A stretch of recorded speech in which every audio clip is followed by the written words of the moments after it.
अज्ञात इसमाचा कुजलेल्या अवस्थेत आढळला मृतदेह. शिरोळ पोलिसांचा तपास सुरू. शिरोळ येथील दसरा चौक परिसरात बुधवारी सायंकाळी एक धक्कादायक घटना उघडकीस आली. नगरपालिकेच्या कचरा विलनीकरणाच्या शेडमध्ये सुमारे 40 वर्षीय अनोळखी इसमाचा मृतदेह आढळून आल्याने परिसरात खळबळ उडाली आहे. मिळालेल्या प्राथमिक माहितीनुसार शहरातील कचरा एकत्र करून खत निर्मितीसाठी बांधण्यात आलेल्या शेडमध्ये अद्याप काम सुरू नसल्याने येथे कोणी कर्मचारी येत नसतात. मात्र बुधवारी सायंकाळी काही कर्मचाऱ्यांना परिसरामध्ये तीव्र दुर्गंधी येत असल्याने त्यांनी पाहणी केली असता एका इसमाचा मृतदेह आढळून आला.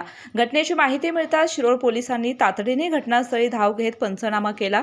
मृतदेह कुजलेल्या अवस्थेत असल्याने हा मृत्यू अंदाजे 4 ते 5 दिवसांपूर्वी झाला असावा असा प्राथमिक अंदाज व्यक्त केला जात आहे. विशेष म्हणजे मृत इसमाच्या डोक्यातून रक्तस्राव झाल्याचंही दिसून आलंय. त्यामुळे डोक्याला गंभीर मार लागल्याने मृत्यू झाला असावा अशी शक्यता वर्तवली जात आहे. मात्र हा मृत्यू अपघाती आहे की घातपाताचा याबाबत अद्याप स्पष्टता नसून पोलिसांकडून सखोल तपास सुरू आहे. दरम्यान मृत इसमाची ओळख पटवण्याचे प्रयत्न सुरू असून पोलिसांकडून परिसरातील तपासणी आणि नागरिकांकडून माहिती संकलनाचे काम सुरू आहे. केके न्यूजसाठी शिरोळ प्रतिनिधी कुणाल कांबळे. डॉक्टरांनी ॲडमिट होण्याचा सल्ला दिलाय, पण स्पेशल रूम परवडत नाही. मग टेन्शन घेऊ नका. सूर्य हॉस्पिटलने प्रथमच अगदी कमी किमतीत सर्व सोयींयुक्त आणि रुग्णांची गरज लक्षात घेऊन बजेट फ्रेंडली रूम्स उपलब्ध केले आहेत. कॅशलेस सुविधांसह